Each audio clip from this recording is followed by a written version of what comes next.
Hello my students, आज हम लोग बात करेंगे सम न्यूमेरिकल्स के बारे में।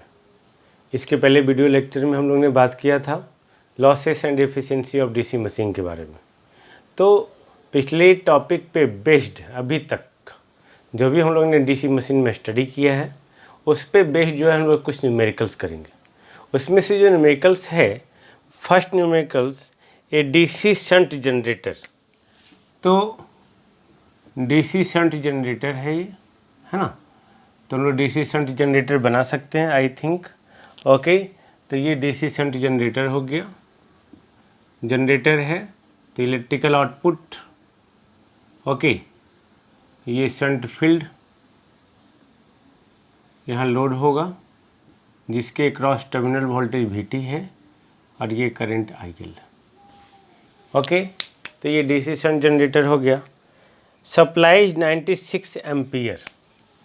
तो सप्लाइज 96 एम्पियर यानी कि IL equal to 96 ampere.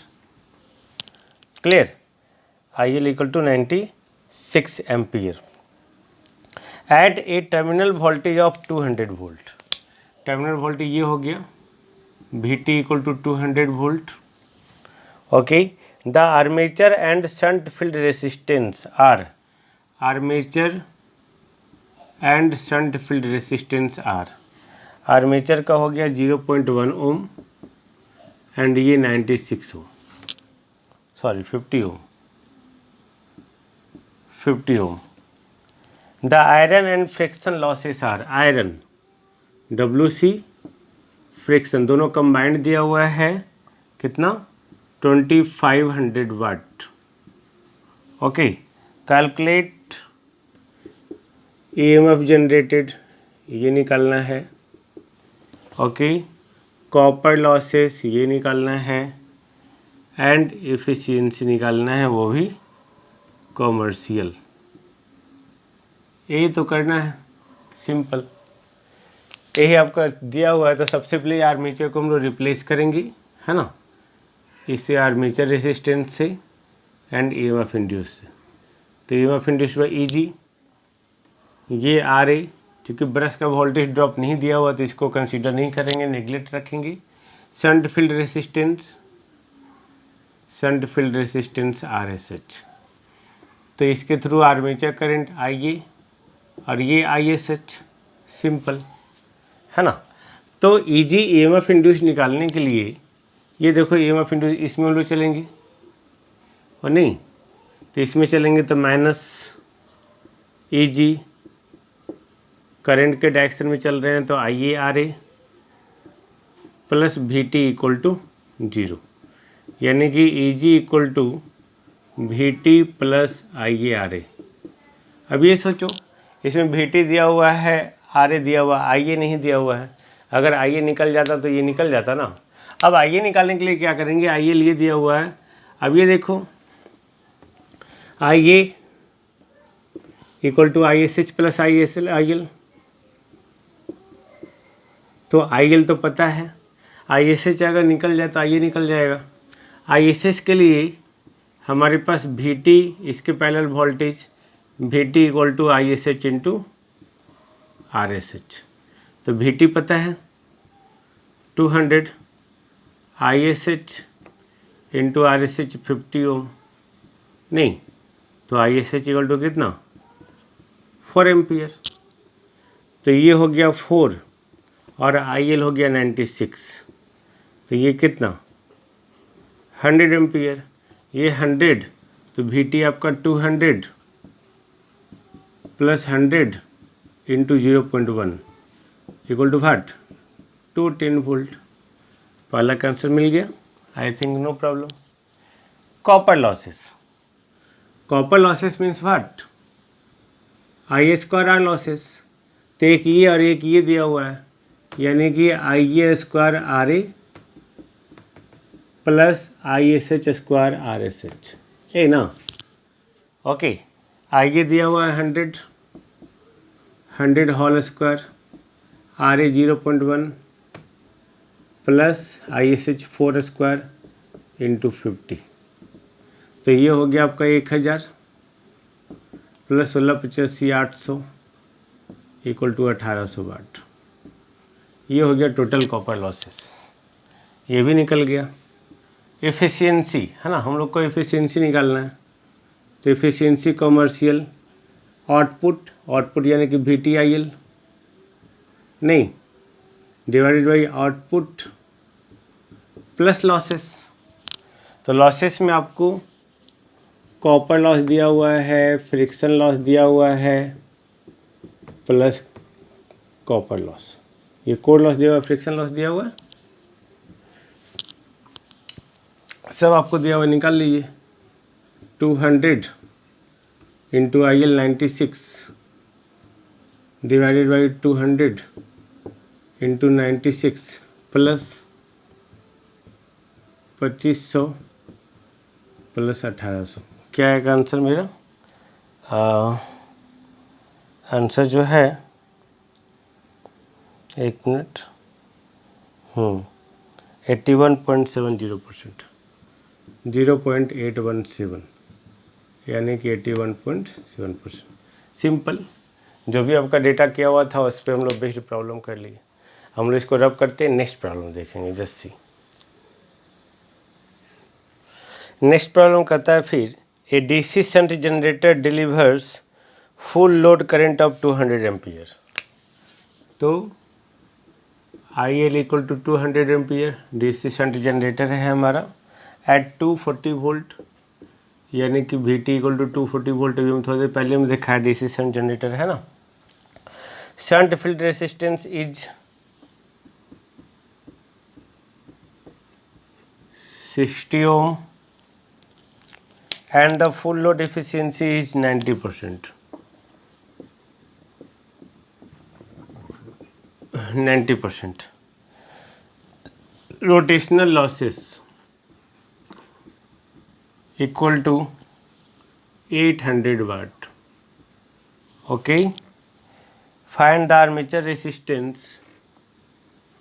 Armature resistance निकालना है, और करंट एट विच मैक्सिमम एफिशिएंसी अकर, करंट एट विच मैक्सिमम एफिशिएंसी अकर। सिंपल है ना। तो यहाँ पे रोटेशनल लॉसेस दिया है, रोटेशन के बाद लॉसेस। तो रोटेशन के बाद कौन कौन सा लॉसेस हो सकता है? तो DC शंट जनरेटर है, जब वहाँ पे रोटेशन हो रहा है तो जो W रोटेशनल है, यानी कि ये W मैकेनिकल में विंडेज प्लस फ्रिक्शन लॉसेस हो गया। ओके, उसके साथ साथ जो है रोटेशन के कारण ही कोर लॉसेस है। तो core losses plus mechanical losses, उन दोनों को कंबाइंड करके जो लॉसेस आएगा वो हमारा कौन सा लॉसेस होगा? Rotational losses. यही दिया हुआ है, यानी कि इन दोनों को कंबाइंड करके दिया हुआ है। ओके यानी कि ये आपका दिया हुआ है 800 वाट। ओके, नाउ अब हम लोग यहाँ पे VT equal to ISH into RSH। Okay, तो ISH इक्वल टू VT आपका हो गया 240, RSH 60, यानी कि 4 एम्पियर। अगर हम लोग IA निकाले तो IL प्लस ISH, फिगर में आप देख सकते हैं, है ना। तो IL equal to 200 plus 4 equal to 200, 4 ampere. Clear. अब efficiency equal to output by output plus losses, नहीं, तो output by output plus losses, यानी कि अब ये सोचो एफिशिएंसी कितना दिया हुआ है? 90%। ओके, आउटपुट यानी कि VT इंटू IL, तो VT into IL 240 into 200 divided by 240 into 200 plus losses. Losses में जो है आयरन लॉस, कॉपर लॉस, जो भी हमारा लॉसेस था। Okay, copper losses plus core losses plus friction losses या मैकेनिकल लॉसेस लिख सकते हैं हम लोग। Total losses, fix losses plus variable losses भी लिख सकते हैं हम लोग, है ना।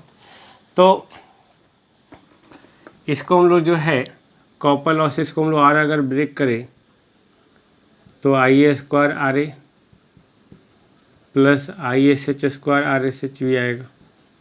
ये तो हमारा दिया हुआ है नहीं, तो हम लोग इस पे बेस जो है सारा वैल्यू रख देंगे।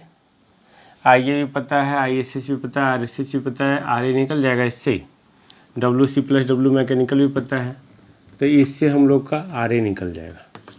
और इस आर ए का वैल्यू क्या है, कैलकुलेट किया हुआ है, जस्ट 1 सेकेंड, 0.088 ओम, 858 ओम, 0.0858 ओम, समझे। आई ए और आई एस एच दिया हुआ है ना, डीसी शंट जनरेटर है हमारा, है ना। तो ये हो गया। अब मैक्सिमम एफिशिएंसी पे क्या होता है, मैक्सिमम एफिशिएंसी पे जो है फिक्स्ड लॉसेस इक्वल टू होता है variable losses for maximum efficiency. Fixed equal to variable नहीं। अब फिक्स्ड लॉसेस में क्या क्या आ गया,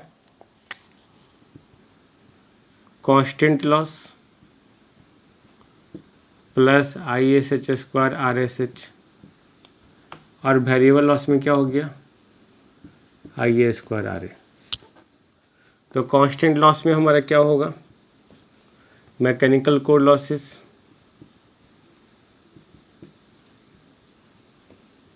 नहीं,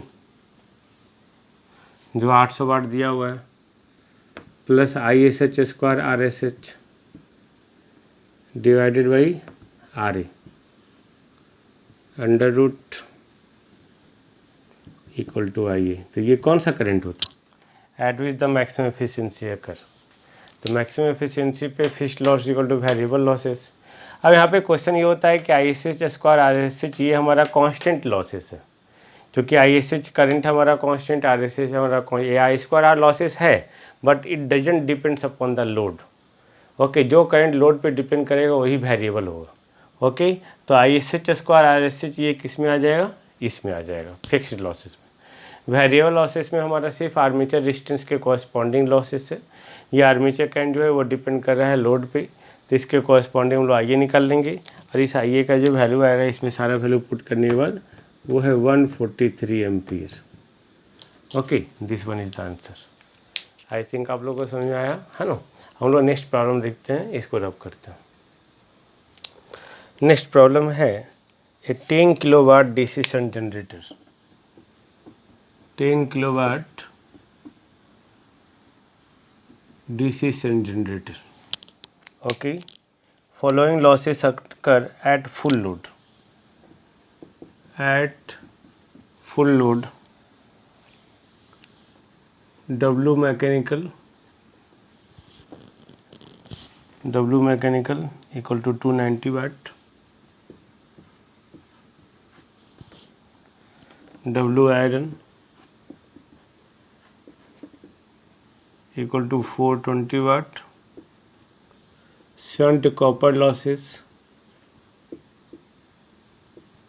यानी कि I S H R S H 120 watt, armature copper losses I A square R A equal to 595 watt. ये तो है ना। Calculate the efficiency at no load. पहला एफिशिएंसी एट नो लोड, तो नो लोड पे एफिशिएंसी ऑलवेज व्हाट, 0। क्यों, क्योंकि output 0, load ही नहीं है, आउटपुट लोड नहीं है, लोड ये नहीं है यानी डीसी शंट जनरेटर है हमारा।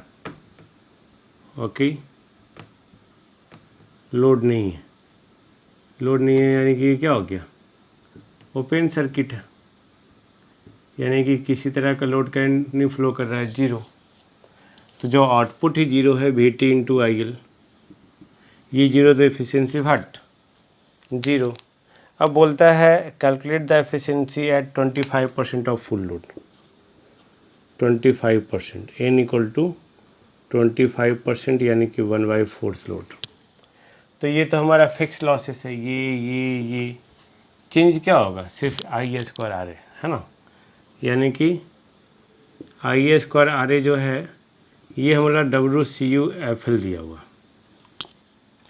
तो WCU n = 1/4 पे आई क्या होगा, NIE whole square R A, यानी कि n square I square R A, तो n square = 1/4 whole square I square R A, यानी कि कितना 595 वाट। इसका वैल्यू कितना हो गया 37.18 वाट।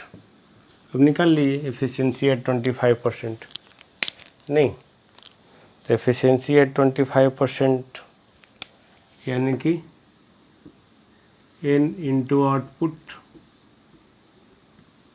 By n into output plus losses, सारा लॉसेस, तो W mechanical fix, W iron fix,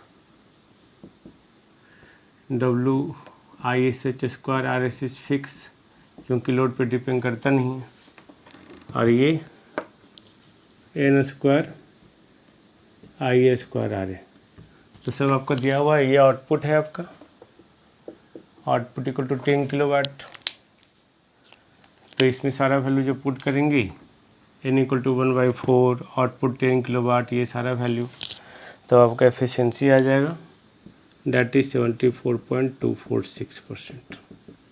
clear, that's why जी क्वेश्चन। हम लोग नेक्स्ट क्वेश्चन देखते हैं, जस्ट अब करते हैं। हम लोग नेक्स्ट प्रॉब्लम जो है नेक्स्ट वीडियो लेक्चर में देखेंगे, है ना, न्यूमेरिकल तैयार करते हैं, उसके बाद हम लोग प्रॉब्लम देखते हैं। Okay, thank you.